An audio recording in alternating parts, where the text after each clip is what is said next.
Hi everyone, welcome back my YouTube channel. तो स्वागत है आप सभी का मेरे आज के इस नए व्लॉग में। कैसे हैं आप सभी? आशा करती हूँ कि सभी बहुत ही अच्छे होंगे, बहुत ही बढ़िया होंगे। तो ये जो मेरा ब्लॉग है ये संडे के दिन का ब्लॉग है, यानी कि दिन संडे था और तारीख है 29 जून। तो आज के व्लॉग में ना मैं आप लोगों के साथ में वो डेली के जो वर्क होते हैं वो मैं बिल्कुल भी शेयर नहीं करने वाली हूँ, बल्कि मैं आपके अपने जो वीकली काम होते हैं ना वो मैं शेयर करने वाली हूँ। वीक में जो एक बार मैं करती हूँ और कोशिश करती हूँ कि मैं हर वीक ये फॉलो कर पाऊँ, क्योंकि कभी कभी पॉसिबल ऐसा नहीं हो पाता है कि मतलब मेरी तबीयत की वजह से या फिर कुछ ना कुछ ऐसा हो जाता है कि नहीं भी हो पाता है। पर मैं पूरी कोशिश करती हूँ कि मैं वीकली ये जो मेरा रूटीन है ये मैं ज़रूर फॉलो करूँ। तो जिसमें आती है ना मेरी डीप क्लीनिंग, जैसे कि मैं रोज़ जो चीज़ें नहीं करती हूँ वो चीज़ मैं वीक में एक बार ज़रूर करती हूँ। जैसे कि पंखे को साफ़ करना। तो आज संडे था तो मैंने सोचा कि क्यों ना मैं अपने सारे जो काम हैं रेगुलर वाले वो सब निपटा के अपने जो वीकली क्लीनिंग की रूटीन है वो फॉलो शेयर कर लूँ आप लोगों के साथ में। तो बस यहाँ मैं लग गई थी क्लीनिंग में, और सबसे पहले तो मैंने पंखे को साफ़ कर दिया था जब बेडशीट उठाने से पहले, जिससे कि जो भी कचरा वगैरह गिरे ना पंखे से वो सब जो है बेडशीट पे गिरे। तो फिर बेडशीट उठा के मैं उसको भी धुलना ही है तो बाद में उसको भी उठा लूँगी मैं। तो उस गद्दे पे जो है कचरा वगैरह जो भी रहेगा वो गद्दे पे नहीं आएगा, इस वजह से पहले मैंने पंखे को ही साफ़ करना ज़रूरी समझा।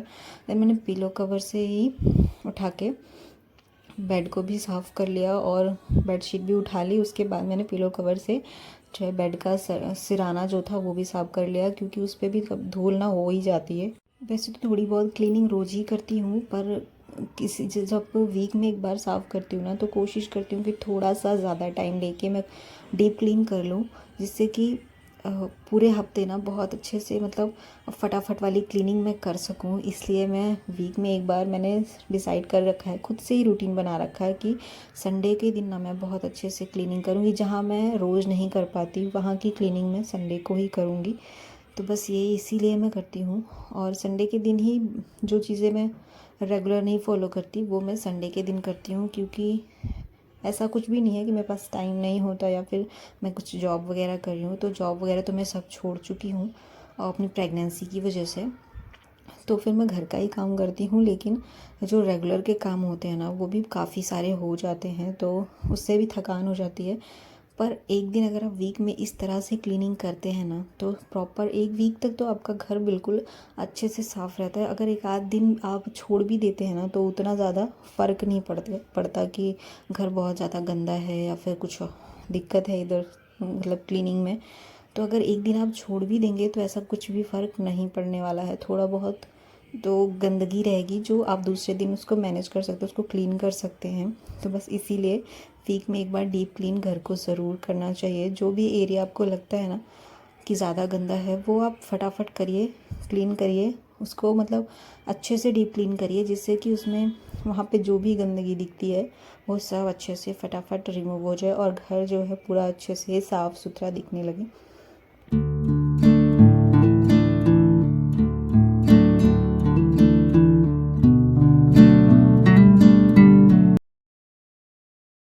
तो बेडशीट वगैरह चेंज करने के बाद बारी थी विंडो की। तो ये खिड़की तो मैंने साफ़ की थी ऑलरेडी। मैं थोड़ा बहुत जो गंदगी दिखती है वो मैं रोज़ करती ही रहती हूँ झाड़ू लगाते टाइम। पर आज ना मतलब बारिश भी बंद थी, बीच बीच में हो रही थी और बीच बीच में धूप निकल रही थी। तो उतना बारिश का भी नहीं था कि मतलब बहुत जल्दी गंदी हो जाएगी या फिर मैं साफ़ नहीं कर पाऊँगी बीच में।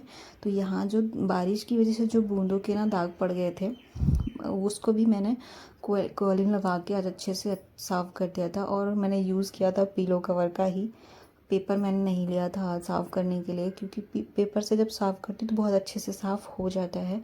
पर पिलो कवर से भी मैंने साफ़ कर लिया, क्योंकि ये पिलो कवर भी गंदा था और पेपर जो है ना साफ़ करते करते वो गल जाता है तो फिर ख़राब लगने लगता है मुझे।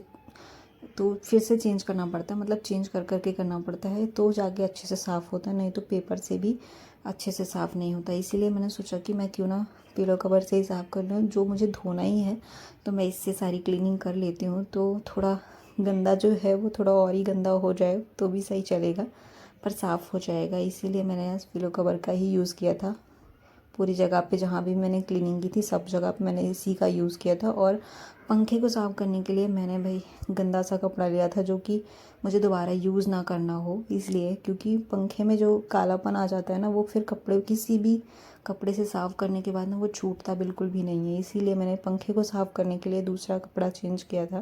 बाकी खिड़की और बेड को साफ़ करते टाइम मैंने पिलो कवर का ही यूज़ किया। उसके बाद बारी थी जो भी कपड़े धुलने के लिए निकले थे ना उन सब को धुलने की बारी आ चुकी थी। तो मैंने सारे कपड़ों को पहले सबसे तो मुझे ये इजी वाला प्रोसेस करना होता है हमेशा, जो मैं करती ही रहती हूँ। तो मुझे सबसे ज़्यादा इजी लगता है कि मैं सारे कपड़ों को ना इकट्ठा करके जिनके कलर निकलते हैं उनको मैं छांट के अलग कर ही लेती हूँ। उसके बाद जो कपड़े रहते हैं उनको मैं डिटर्जेंट में भिगो देती हूँ, तो फिर बहुत अच्छे से मतलब साफ़ हो जाते हैं। और जहाँ पे मुझे ज़रूरत लगती है कि साबुन लगाने की ज़रूरत है, बस मैं वहीं पे फिर साबुन का यूज़ करती हूँ, नहीं तो फिर सारे कपड़े ना मैं डिटर्जेंट में धो लेती हूँ। तो मुझे काफ़ी ईजी हो जाता है और हमेशा से मैं ऐसे ही कपड़े धोती हूँ, आसानी होती है मुझे। क्योंकि जब भिगो के कुछ देर कपड़े रहते हैं ना तो काफ़ी अच्छे से उनका जो डस्ट वगैरह होता है, जो भी गंदगी सी रहती है ना वो सब पानी में निकल जाती है।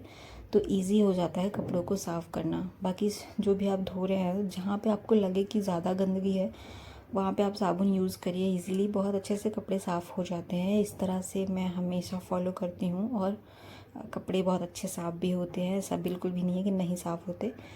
तो मैंने कपड़ों को भिगो दिया था और पैर पोंछने के लिए जो मैंने बाथरूम के पास और यहाँ बालकनी के पास दरवाजे के पास जो यूज़ किया था ना उसको भी मैंने धोने के लिए ले लिया था। क्योंकि उसमें भी मतलब उसको धुले हुए 15 दिन हो गए थे लगभग। जब से बारिश स्टार्ट हुई है ना तब से ऐसा होता है कि जितने कम कपड़े धुलो उतना ही सही है, क्योंकि सुखाने की बिल्कुल भी जगह नहीं है कहाँ पे डाल के कपड़े सुखाएं कि पूरे अच्छे से सूख जाए। तो इस वजह से जितने कम कपड़े होते हैं ना धुलने के लिए उतना ही ज़्यादा अच्छा रहता है। तो मैंने आज डोरमेट को भी ले लिया था धोने के लिए, वहाँ पे मैं चेंज कर दूँगी दूसरा, इसलिए मैंने इसको हटा लिया था आज। तो उसके बाद क्लीनिंग की मैंने टॉयलेट की एंड बाथरूम की। तो बाथरूम की क्लीनिंग मैं हमेशा ऐसे ही करती हूँ। आप लोग भी चाहे तो अलग अलग चीज़ें, बहुत सारी चीज़ें मिलती हैं बाथरूम को साफ़ करने के लिए, जैसे रेड हार्पिक भी यूज़ कर सकते हैं और कई सारी चीज़ें आती हैं साफ़ करने के लिए। पर मैं इजीली मुझे यही आसान लगता है कि हार्पिक, मैं ब्लू वाला हार्पिक ही यूज़ करती हूँ हमेशा से। इसको मैं डाल के अच्छे से ब्रश से रगड़ देती हूँ तो बहुत अच्छे से साफ़ हो जाता है। और हमेशा ना मैं इसलिए ये कपड़े धोने वाला ब्रश इसलिए यूज़ करती हूँ क्योंकि इससे मैं बैठ के एकदम आराम से अपने हिसाब से रगड़ रगड़ के साफ़ कर लेती हूँ। तो मुझे बहुत अच्छे से मतलब लगता है कि साफ़ हो गया। इस वजह से मैं ये हमेशा यही वाले ब्रश यूज़ करती हूँ धोने के लिए बाथरूम को। टॉयलेट को धोने के लिए तो टॉयलेट ब्रश जो आता है मैंने वही यूज़ करती हूँ, और बाथरूम को धोने के लिए मैं हमेशा कपड़ा धुलने वाला ब्रश ही इस्तेमाल करती हूँ।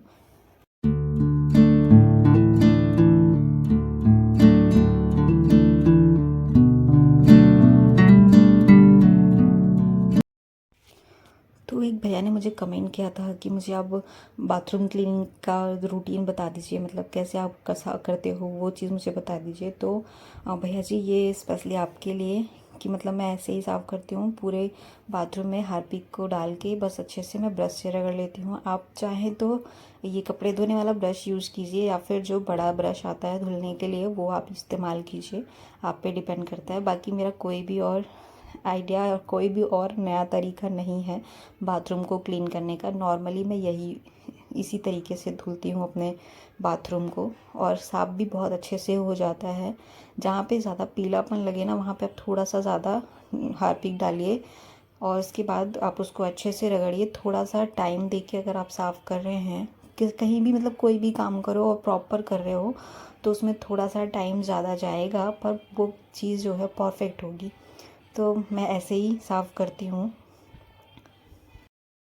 तो अगर आपको मेरा ये मतलब बाथरूम को क्लीन करने का तरीका अच्छा लगे तो फिर आप फॉलो कर सकते हैं, आपकी मर्ज़ी, नहीं तो फिर आप जैसे भी चाहे वैसे कर सकते हैं।